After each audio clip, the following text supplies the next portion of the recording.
할렐루야. 주님을 찬양합니다. 오늘 이 말씀을 통해서 여러분 각 사람에게 꼭 필요한 은혜를 주실 줄로 믿습니다.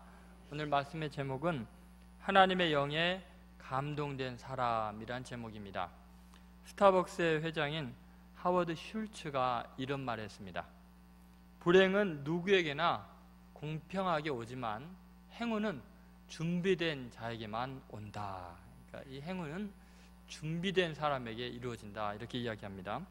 중국의 유명한 수학자인 하러공이라는 사람이 이런 말을 합니다. 기회는 준비하는 자에게 찾아온다. 과학적인 발견이 우연한 기회에 이루어졌다면 이러한 우연한 기회는 평소 자질을 갖춘 사람, 독립적인 사고를 하는 사람, 그리고 중도에 포기하지 않고 끝까지 노력하는 사람에게 찾아온다. 게으른 사람에게 우연한 기회란 없다, 이렇게 이야기를 했습니다. 준비된 사람이 위기의 순간을 기회로 바꿀 수 있습니다. 오늘 본문에 나오는 요셉이라는 사람은 고대 근동의 엄청난 재앙인 7년 동안의 대기근에서 모든 사람을 먹여 살리는 엄청난 위대한 일을 감당합니다. 그러니까 그 위기가 놀라운 기회가 되어서 하나님의 크신 손길을 그 땅 가운데 드러내게 한 거죠. 그것은 요셉이 잘 준비된 사람이었기 때문에 그 기회를 잘 포착할 수 있었던 것입니다. 요셉이 뭐가 준비되어 있었을까요? 내내 감옥에서 옥살이나 했는데, 노예살이 했는데, 요셉의 그 특징, 그 모든 생애에 가장 잘 준비된 한 가지 측면이 있었는데, 그것이 바로 하나님의 영에 감동한 그런 삶이었습니다. 오늘 38절 말씀 같이 읽겠습니다. 바로가 그의 신하들에게 이르되 이와 같이 하나님의 영에 감동된 사람을 우리가 어찌 찾을 수 있으리요 하고, 이 말씀에 보면은 요셉의 특징이 뭐냐? 하나님의 영에 감동된 사람, 이게 요셉이 준비한 모든 것이었습니다. 왜 이 하나님의 영에 감동된 사람이 이렇게 위대한 일을 할 수 있을까요? 도대체 하나님의 영에 감동된 사람에게 어떤 사람일까요? 그 첫 번째, 그것은 객관적인 실력을 갖춘 사람입니다. 하나님의 영에 감동된 사람은 삶의 순간순간에 굉장한 실력을 포착하고 자기 것으로 만들고 키워나가는 놀라운 은혜를 경험하게 되죠. 그 내용이 이제 33절에서 37절에 나오는데, 이 사람이 얼마나 실력이 있었는지 이집트의 왕과 신하들이 다 그 실력을 인정할 정도입니다. 37절 말씀 같이 읽겠습니다. 바로와 그의 모든 신하가 이 일을 좋게 여긴지라. 정치 전문가들이 그 위기의 순간에 타개책을 내놓으니까 정말 훌륭하다 하고서 다 그 실력을 인정하는 지경까지 이르게 됩니다. 아니, 요셉이 언제 정치를 해봤습니까? 경제 공부를 했습니까? 어떻게 이렇게 놀라운 실력을 갖게 됐을까요? 그것은 요셉이 종으로 있을 때에도 작은 일들 최선을 다했기 때문에 그 모든 실력이 차곡차곡 쌓이게 된 것이죠. 작은 가정, 그 보디발 장군의 집을 잘 다스리면서 나라 전체를 움직이는 원리들을 깊이 몸에 이게 박이도록 실력으로 갖추게 된 것입니다. 그래서 요셉이 가정 총무가 되었을 때 집안 모든 사물을 요셉에게 완전히 맡기죠. 또 요셉이 누명을 써서 감옥에 갇혔을 때는 그 옥을 간수하는 모든 책임지는 사람이 모든 감옥의 집안 사물을 누구에게 맡겨요? 또 요셉에게 맡깁니다. 왜요? 너무 성실하니까 모든 걸 맡겨도 충분히 감당할 수 있는 사람이죠. 그렇게 작은 자리에서 그 모든 맡겨진 작은 일에 최선을 다할 때 전체 세계를 움직일 수 있는 원리들을 실력으로 터득하게 되는 것입니다. 하루아침에 나라를 움직이는 엄청난 지식을 얻은 게 아니라요, 아주 작은 일 하나에서부터 위대한 실력이 갖추어지는 것입니다. 그것은 성령님이 요셉과 늘 함께 했기 때문에, 하나님의 영에 감동이 되기 때문에 작은 일 속에서 엄청난 원리와 진리들을 깨닫는 은혜가 가능한 것이죠. 예를 들면 도요토미 히데요시를 우리는 잘 압니다. 이 사람에 대해서는 우리는 정말 이를 갈 정도로 싫어하는 사람이지만 일본에서는 영웅이죠. 이 사람이 노부나가 밑에 하인으로 있을 때 하인 중에서도 가장 천한 사람들이 하는 그 신발을 관리하는 역할을 하게 됩니다. 그런데 이 사람이요, 노부나가의 게다장이나 이 장화를 늘 출장하기 전에 꼭 품에 품고 있는 거예요. 이렇게 품고 있으니까 사람들이 보기에 오해를 하게 되는데 저 녀석이 노부나가의 기를 지금 빨아들이려고 저러고 있다, 이렇게 생각하는 사람도 있고, 또 어떤 사람은 저 녀석이 저 신발이, 저 대장군의 신발이 되게 탐나나 보다, 어느 나라인가 훔쳐가고야 말겠구나, 이런 소문이 돌다 보니까 노부나가가 도요토미 히데요시를 불렀습니다. 너희 놈, 무슨 속셈이 있길래 내 신발을 그렇게 품에 품고 꼭 그렇게 있느냐? 그랬더니 도요토미 히데요시가 딱 한마디 하게 됩니다. 장군께서 신고 나갈 때 체온하고 가장 비슷한 따뜻함을 느끼면서 전장에 나가면 전투력이 향상될 수 있을 거라고 생각했습니다. 저는 신발 맡은 하인인데 장군이 승리할 수 있기 위해서 제가 할 수 있는 일이라고는 이거밖에 없기 때문에 이것을 한 것입니다. 그렇게 이야기합니다. 얼마나 감동이 됐겠어요. 얼마나 지혜롭습니까? 자기가 하인의 신분을 살 수 있는 최선을 다해서 전쟁에서 승리하도록 배려를 한 거죠. 그래서 누가 너무 감동이 돼가지고 도요토미 히데요시를 자기의 부장으로 임명을 나중에 하게 됩니다. 그리고 일본을 통일하게 되는 엄청난 일을 이루게 되죠. 여러분, 요셉도 마찬가지입니다. 지금 고대 근동의 모든 사람의 생명을 살리는 이집트의 총리 대신이 되게 된 것은 그냥 된 게 아니에요. 아주 작은 노예살이, 죄수살이, 거기에서 그냥 남의 집에서, 감옥 안에서 실력을 쌓고 최고로 잘할 수 있는 것에 집중을 했기 때문에 그는 세상을 움직일 수 있는 원리들을, 지혜를 터득하게 됐던 것입니다. 여러분, 특별한 학교에 나온 것도 아니고 집안이 좋은 것도 아니고 빽이 있는 것도 아니었습니다. 작은 일들 속에서 역사를 움직이는 열쇠들을 깨닫게 되는 거죠. 이것은요, 성령의 감동과 지혜가 아니면 어느 누구도 배울 수 없는 것입니다. 요셉이 말한 이 대안이 얼마나 객관적인 타당성이 있었는지 37절에 모든 바로와 신하들이 인정을 해주지 않습니까? 그 정치 전문가들이 보기에도 그 7년 대흉년을 방비하는 절대적으로 중요한 지혜가 있었다는 겁니다. 그 얼마나 잘했는가 한번 생각해 보십시오. 우리는 보통 하나님의 영에 감동이 되고 성령 충만하다는 것을 대책 없는 사람이 되는 것과 동일시하는 경우가 있는데 전혀 그렇지 않습니다. 성경에 나오는 모든 성령에 충만한 사람들은 구체적이고 객관적인 지식이 있습니다. 그리고 대안이 있습니다. 굉장히 합리적입니다. 모든 사람이 납득이 갈 만한 지혜가 있습니다.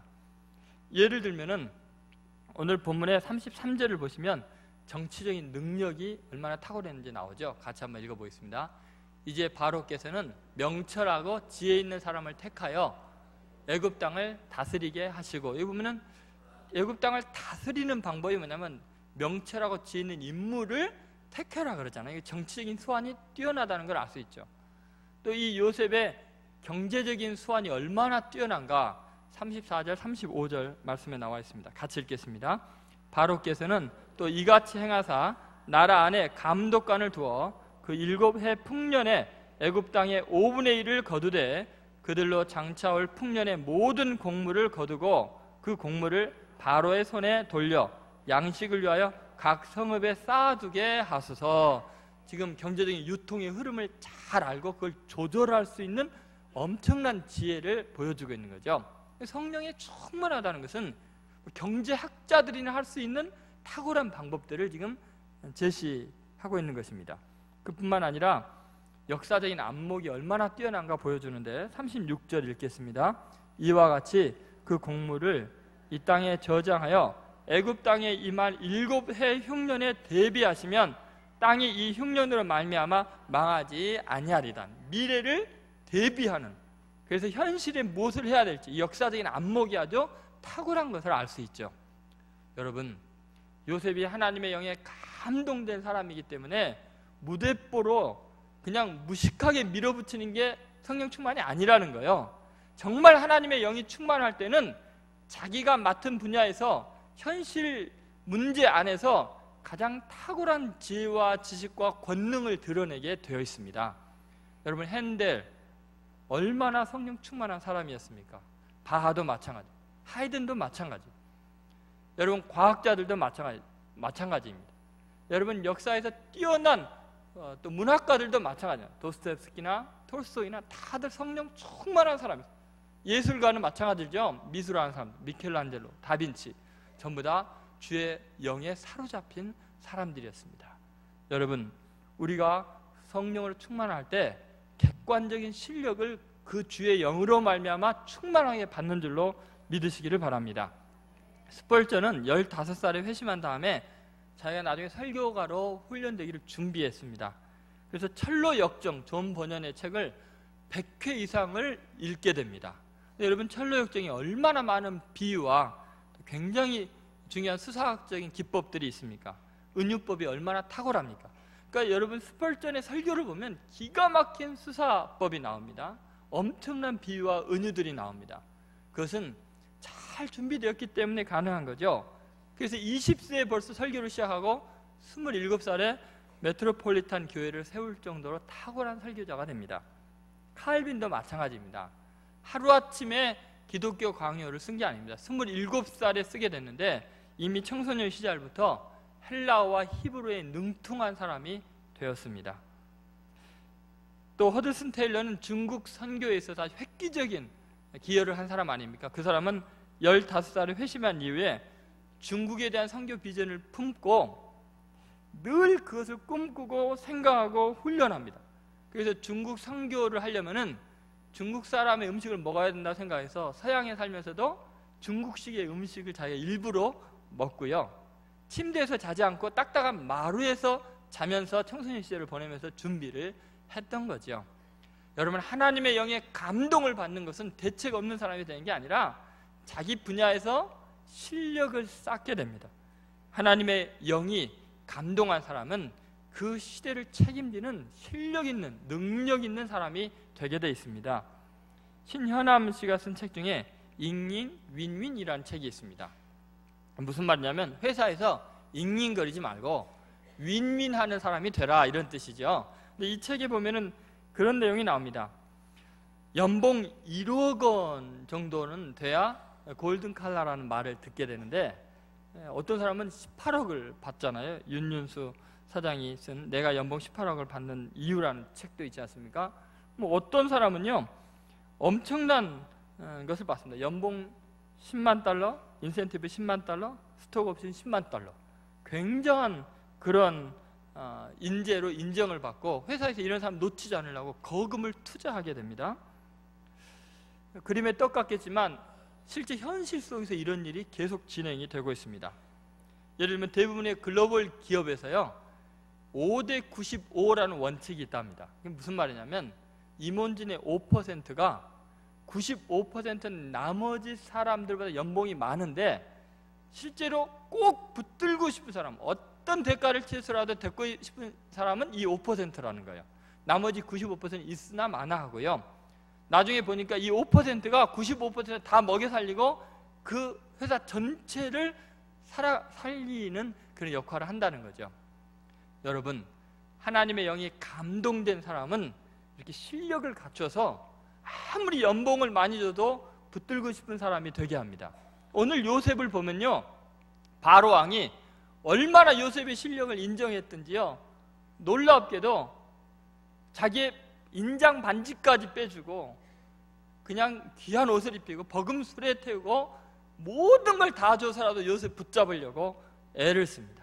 하나님의 영이 충만한 사람은 이렇게 구체적으로 그 시대를 구원할 능력과 실력을 갖춘 사람이 되는 것입니다.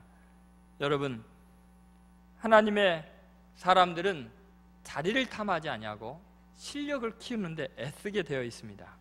너무나 많은 사람들이요, 자리에만 신경을 쓰고 실력을 갖추지 않으니까 본인도 불행하고 남도 불행한 사람을 만들고야 맙니다.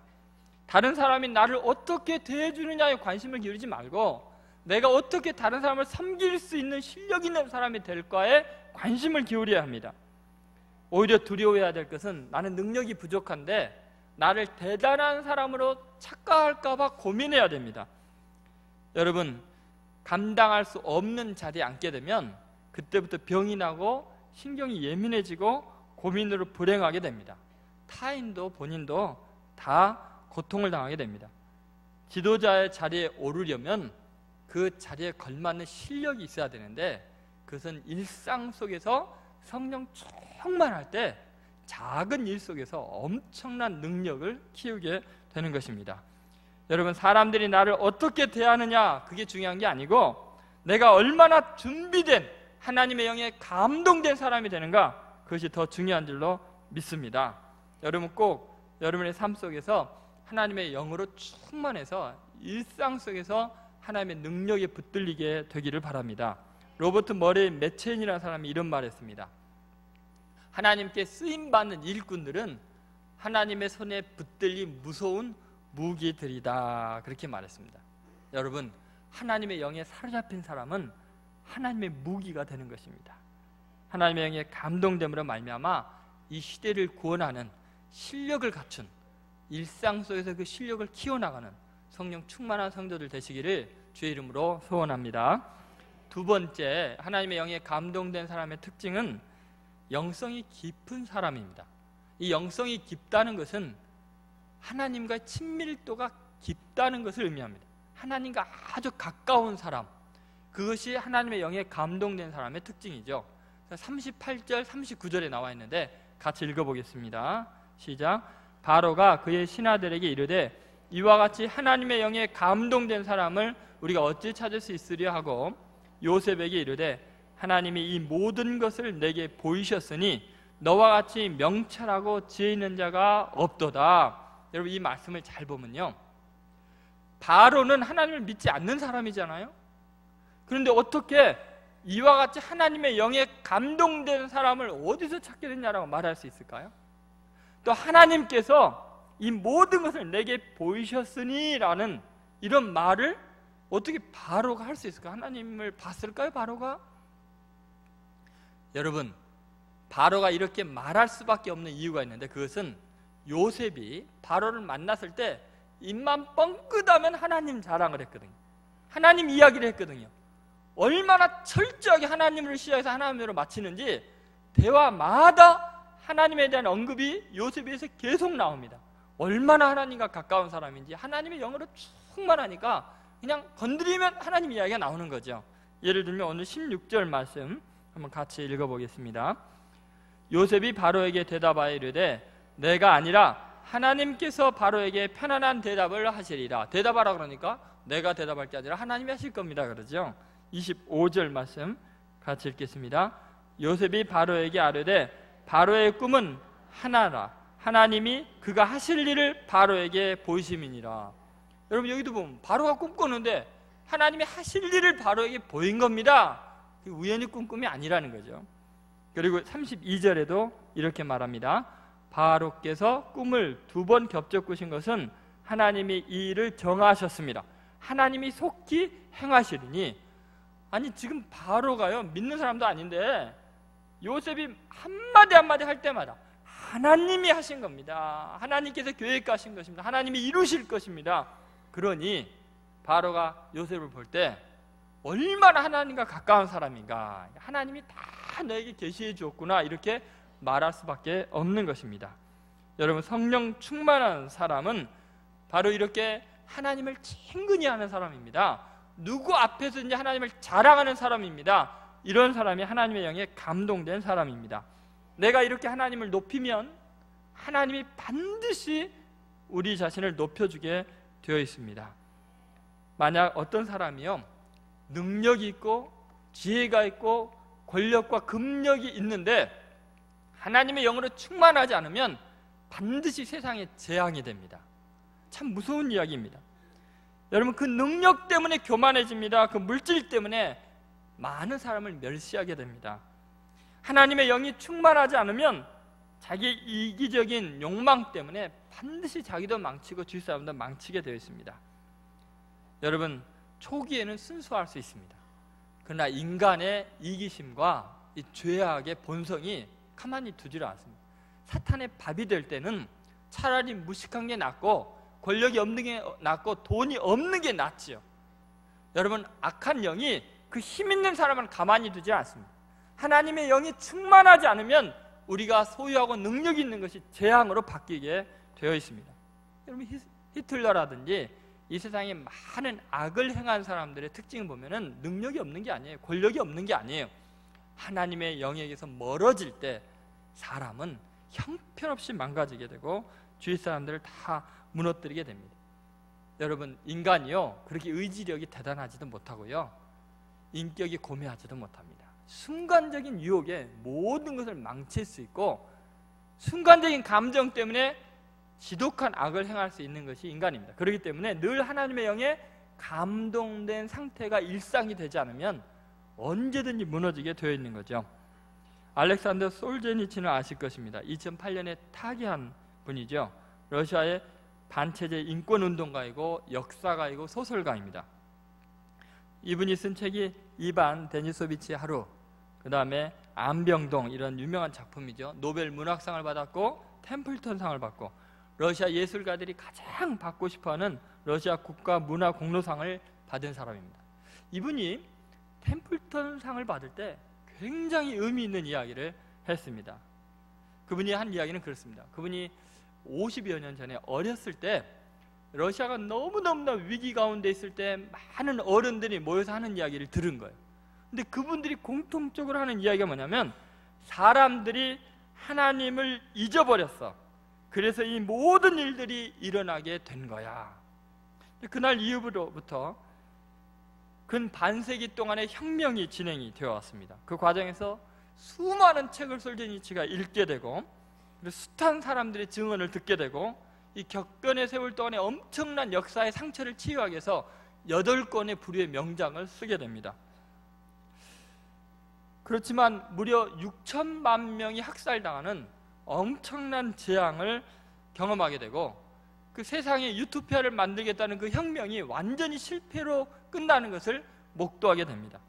그랬을 때 사람들이 솔제니치에게 도대체 그 모든 것이 이렇게 수포로 돌아가는 이유가 뭐냐, 이렇게 비극이 세계적으로 진행된 이유가 뭐냐라고 말한다면 솔제니치는 이렇게 말합니다. 사람들이 하나님을 잊어버렸어. 그래서 이 모든 일들이 일어나게 된 거야 라는 그 조상들의 선배들의 말을 동일하게 반복할 수밖에 없다라고 이야기를 합니다. 여러분, 이 세상이 어려움을 겪고 가정이 힘들어지고 개인이 절망하는 이유가 뭔지 아십니까? 결국은 하나님을 멀리해서 그렇습니다. 그러면 이 시대를 구원하고 개인의 문제가 해결되기 위해서는 하나님과 가까운 사람이 있어야 됩니다. 영성이 깊은 사람이 있어야 됩니다. 그거밖에는 해결할 길이 없는 것입니다. 그러니까 요셉이 위대한 이유는 뭐냐면 정말 바로가 찾고 찾는 사람이었던 이유가 뭐냐면 하나님을 가까이 한 사람, 입만 벌리면 하나님이 나오는 사람, 하나님의 지혜가 충만한 사람, 하나님의 영에 감동된 사람이었기 때문에 그렇습니다. 괴테가 이런 말을 했어요. 기적은 신앙의 지식이다. 여러분, 이 시대가 얼마나 기적이 필요합니까? 여러분의 사업 가운데 정말 기적을 얼마나 간절히 바랍니까? 여러분의 가정 가운데 하나님의 은혜가 없으면 안 되지 않습니까? 근데 그 기적은 어디서 오냐? 신앙의 지식이라는 겁니다. 하나님을 아는 지식, 하나님을 가까이 하고 오늘 요셉에게 하나님이 다 알려줬다는 것처럼 하나님의 계시를 받는 하나님의 영감이 충만한 사람이 아니면 해결할 길이 없는 것입니다. 여러분, 하나님을 가까이 하십시오. 하나님의 영으로 충만한, 그래서 하나님께로부터 지혜와 지식을 얻는 복된 성도들 되시기를 주의 이름으로 축원드립니다. 세 번째, 하나님의 영에 감동된 사람은 공적으로 인정을 받는 사람입니다. 40절부터 45절에 나와 있는데요, 하나님께서 사람을 쓰실 때 성령의 충만함을 주실 뿐만 아니라 놀랍게도 세상 사람들에게도 인정받는 사람으로 바꿔놓습니다.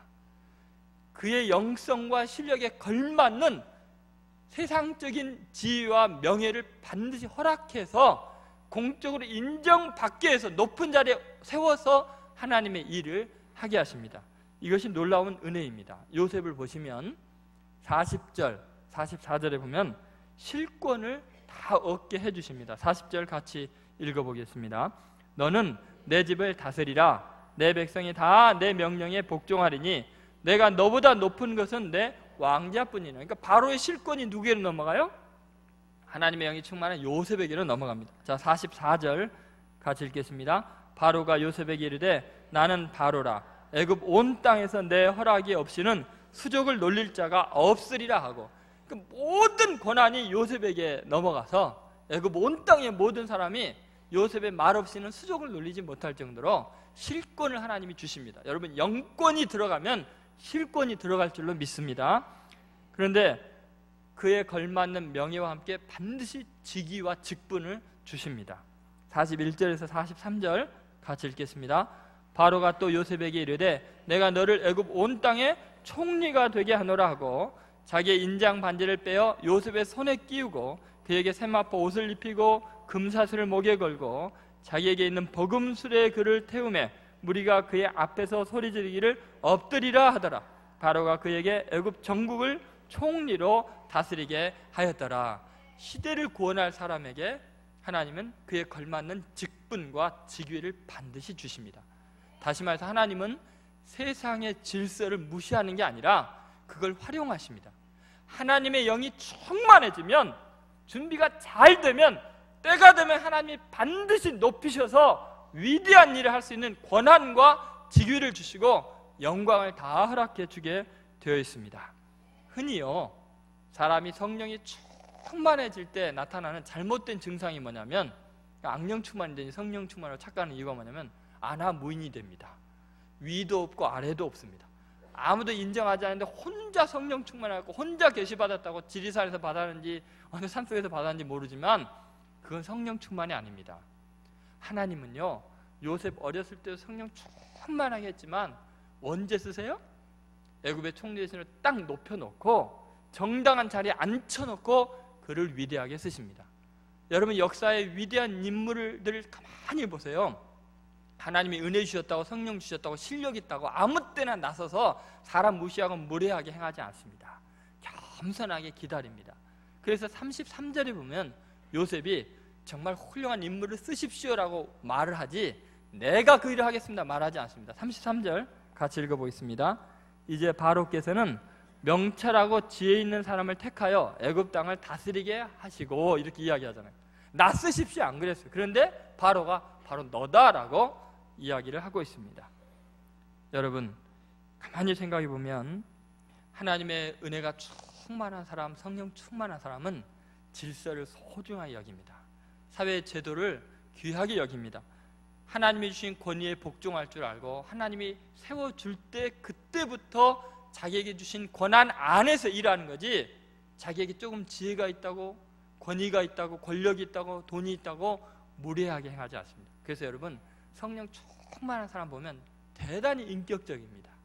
자기보다 높이 있는 사람들을 존경할 줄 알고 자기 밑에 있는 사람을 사랑하고 귀하게 여길 줄을 아는 사람들이죠. 하나님의 영이 충만하니까 요셉이 이렇게 건전한 사회성을 잘 지니게 됩니다. 여러분, 사도 바울을 한번 생각해 보세요. 바울은 얼마나 성령 충만한 사람입니까? 하나님께 직접 계시를 받죠. 3층 천까지 올라가죠. 바울보다 더 능력 있는 사람이 어디 있습니까? 베드로입니까? 요한입니까? 바울은요, 정말 하나님의 영에 사로잡힌 사람이었습니다. 그런데 바울이 선교를 할 때요, 그렇게 고생을 하고 그렇게 시간이 쪼들리고 바쁜데도 불구하고 반드시 선교한 다음에는 목숨을 걸고 예루살렘까지 돌아옵니다. 그리고 자기보다 무식한 어부들에게, 세리들에게, 보잘것없는 초대교회 지도자들에게 자기 선교를 보고하고 허락을 받고 다시 파송을 받습니다. 바울이 뭐가 부족해서요? 학문이 부족합니까? 영성이 부족합니까? 놀랍게요, 바울은 그 예루살렘 총회의 결정을 소중하게 여기고 허락받고 선교를 하는 거예요. 여러분, 이 시대의 교회가 지금 흔들리는 이유가 뭔지 압니까? 권위의 체계가 무너지고 있습니다. 교회 조금 부흥하면 목사들이 교만해지고요, 위도 아래도 없어집니다. 노회도 총회는 무시합니다. 당회도 무시하니까 문제가 생기는 거죠. 여러분, 진정한 의미의 성령 충만함은 질서 가운데 이루어집니다. 그래서 사도행전 2장 1절부터 4절에 하나님의 성령이 충만히 임할 때 그 헬라 원어에 자세히 보면은 이 질서를 굉장히 소중하게 여깁니다. 성령이 위로부터 온 집에 가득 임하더니 공동체 전체에 임한 다음에 그 다음에 이 성령의 불이 각 사람 머리 위로 흩어집니다. 그러니까 공동체 전체 권위 속에 임하고 그 다음에 각 사람에게로 임하게 되는 것입니다. 여러분, 하나님의 성령은 그렇게 겸손하게 하나님을 경외하고 위에 있는 질서를 소중하게 여기는 사람을 하나님이 높이셔서 위대하게 쓰시는 줄로 믿습니다.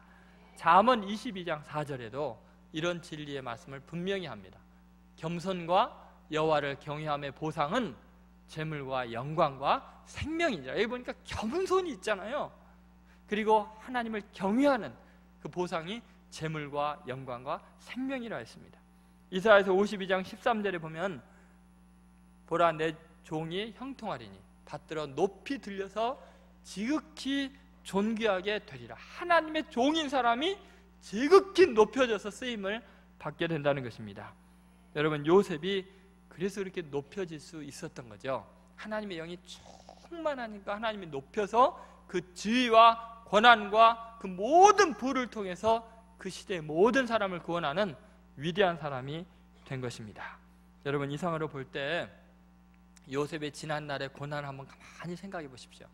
형들이 죽이려고 하고 노예로 팔고 그 고통이 가득한 가정생활을 하고 또 열심히 노예 생활을 했는데 총무가 되니까 이제는 누명 써서 감옥에 죄수로 갇히고, 이 모든 고난은요 사실은 요셉의 탁월한 영성을 위한 하나님의 섭리였습니다. 여러분, 요셉이 남다른 하나님의 영에 충만한 사람이 되기 위해서 그가 교육을 받았습니까? 좋은 가정에서 훌륭한 어떤 과외를 받을 수 있었습니까? 아무것도 없어요. 그에게 있는 것은 계속 인생의 고난의 연속이었고 배신의 연속이었고 아픔의 연속이었습니다. 그런데 그 모든 고난 때문에 남들이 찾지 않는 하나님을 찾았고 하나님께 기도했고 하나님께만 소망을 두고 그 고통과 눈물과 좌절 속에서 그의 영이 새로워지고 위대해진 것입니다. 영이 맑아진 것입니다. 그 신앙이 깊어진 것입니다. 하나님만 의지하고 하나님만 만날 수 있었습니다. 여러분, 그의 고난은 그로 하여금 하나님의 영에 감동된 사람이 되게 만드는 절대적인 하나님의 축복이었습니다. 오늘 여러분에게 고난이 남다른 이유는, 도저히 설명하고 피할 길이 없는 고통이 있는 이유는 그 고통을 통해서 여러분의 영감 있는 사람, 하나님의 영이 충만한 사람, 그래서 하나님이 이 시대의 아픔과 고통을 치유할 능력 있는 사람으로 키우기 위해서 고난의 세월을 주신 줄로 믿습니다. 요셉이 뭐가 준비됐습니까? 오직 하나님의 영으로 충만했더니 하나님이 그를 지극히 높여주셔서 애굽의 총리 대신이 되게 하고 애굽 사람들의 수족을 움직이는 절대적인 고난을 갖게 하지 않습니까? 여러분이 하나님의 영으로 충만하기만 한다면 얼마든지 여러분의 상황이 역전되고 이 시대가 구원받는 위대한 역사를 이룰 줄로 믿습니다. 그러니까 여러분, 정말 하나님을 신뢰한다면 모든 것이 합력하여 선을 이룰 줄로 믿으시기 바랍니다. 지금 있는 아픔도 고난도 실패도 고통도 잘 되게 하기 위한, 하나님의 영으로 충만하게 하기 위한 하나님의 은혜인 줄로 믿습니다. 한 왕에게 신하가 있었는데요, 이 신하는 입만 벌리면 폐하 잘 된 일입니다 이렇게 이야기를 하는 거예요. 이 말만 무슨 사건이 있더니 항상 폐하 잘 된 일입니다. 어느 날 사냥을 나갑니다. 이 왕이 워낙 사냥을 좋아하는데 이 사람은 항상 이 왕 옆에서 그 모든 장전을 해주는 사람인데 갑자기 정말 잡아야 되는 큰 짐승이 지나가니까 급하게 장전을 하다가 이 거꾸로 장전을 하는 바람에 왕이 방아쇠를 당겼는데 엄지손가락이 날아가 버렸어요. 그래야 왕이 너무 고통스러워하면서 화를 내고 있는데 이 신하가 뭐라 그랬겠어요? 폐하 잘 된 일입니다. 왕이 너무 화가 나가지고 이 녀석 당장에 감옥에 쳐넣어갖고 감옥에 갇혔어요. 1년 동안이나 감옥에서 고문당하고 고통을 당하고 있는데 1년 후에 이 왕이 또 사냥을 나갔다가 너무너무 신이 나고 정신없이 짐승을 쫓아내다가 부하들을 다 잃어버리고 그냥 길을 잃어버렸는데 식인종에게 잡혔습니다. 근데 이 식인종이 좀 까다로운 식인종들이었나 봐요. 이 식품을 잘 관찰해 보더니 이게 흠이 있거든요. 이게 뭐 상한 것 같다. 왜 손가락이 하나가 없냐? 이런 건 먹어서는 안 돼. 그리고 버려버렸어요. 왕이요, 얼마나 그 신하가 고마운지, 자기 손가락 잘리게 한, 감옥으로 가서 정말 미안하다, 감옥에서 얼마나 고생했냐, 정말 너무너무 미안하다 그랬더니 그 신하가 뭐라 그랬게요? 폐하, 잘된 일입니다. 그래서 너 제정신이 아니구나, 1년 동안 고생하더니 이게 왜 잘된 일이냐 했더니 뭐라 하는지 아세요? 폐하, 저는 항상 폐하와 함께 사냥을 나가면은 폐하 옆에서 총알을 넣어준 사람이기 때문에 분명히 떨어져도 폐하와 같이 떨어졌을 텐데, 그러면 식인종들이 불량식품 버리고 온전한 나를 잡아먹었을 거 아닙니까? 그러니 얼마나 잘된 일입니까? 폐하, 잘된 일입니다. 여러분, 하나님의 영이 충만하기만 하면, 지금 요셉은 계속해서 인생이 곤두박질치고 배신당하고 억울한 누명을 쓰고 노예가 되고 죄수가 되었지만 그게 다 잘된 일 아닙니까? 하나님의 영이 충만할 수만 있다면 어떤 시련도 달게 받을 수 있어야 됩니다. 여러분, 하나님의 영이 충만해지는 것만큼 위대한 일이 없습니다. 그래서 로마서 8장 28절, 로마서 8장 전체가 성령장인데요, 그 유명한 말이 있잖아요. 뭐라 그래요? 우리가 알거니와 하나님을 사랑하는 자, 그 뜻대로 부르심을 입은 자들에게는 모든 것이 합력하여 선을 이루느니라. 근데 여러분, 우리는 이것이 하나님을 사랑하는 자에게 이루어지는 일인데, 어떤 사람이 하나님을 사랑하는 사람, 그 사랑이 어떻게 가능하냐는 거예요. 이 앞에 로마서 8장 1절부터 계속 성령을 이야기하는데 26절, 27절에 보면 이것을 강조해서 말합니다. 같이 있습니다.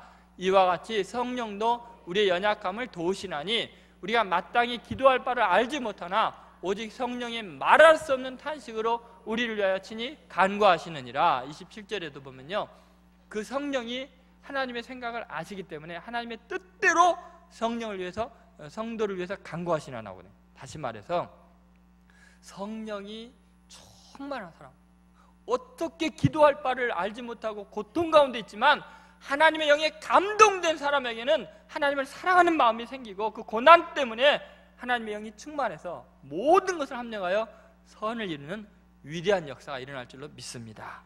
오늘 성령 강림 주일입니다. 여러분, 더 이상 고난에 집중하지 마세요. 그 고난을 통해서 하나님의 영에 사로잡히게 하시고 하나님의 은혜를 갈망하게 하고 영적인 권능을 주셔서 결국 위대하게 쓰시는 하나님을 찬양하시기 바랍니다. 무엇보다도 사모하고 간절히 바랄 것, 하나님의 성령에 감동된 사람이 되는 것입니다. 여러분, 시시하게 세상의 헛된 것들 바라지 마시고 요셉처럼 딱 한 가지에 집중하십시오. 어떤 시련 속에서도 내가 주의 영에 감동된 사람이 되리라. 성령 충만을 사랑함으로 승리하는 성도들 되시기를 주의 이름으로 축원드립니다. 기도하겠습니다. 하나님 앞에 여러분 결단의 기도를 하시기 바랍니다. 그동안 너무나 쉽게 상처를 받았고 내 상황과 환경 때문에 좌절했는데, 사람들이 어찌 내게 이럴 수 있느냐고, 나를 이렇게 대우할 수 있냐고, 내 헌신과 수고를 못 알아주고 나를 이렇게 고통스럽게 하냐고 절망했는데 괜찮습니다. 그것을 통해서 주님은 영의 사람 되기를 원하십니다. 성령 부어주시기 원하십니다. 주님, 오직 주님을 가까이 하기를 원합니다. 이 시련과 고난 때문에, 내 가정에, 내 직장에, 내 인간관계에 이 상처 때문에 하나님을 가까이 하고 성령 충만하게 하여 주옵소서. 주님, 이 시간에 이 시대를 구원하는 능력, 정말 하나님이 나를 세우시고 높여줄 그날을 바라보면서 오직 주의 영을 사모하고 주의 영으로 충만한 영감이 넘치는 귀한 사명자들 되게 하여 주옵소서. 같이 통성으로 기도하겠습니다.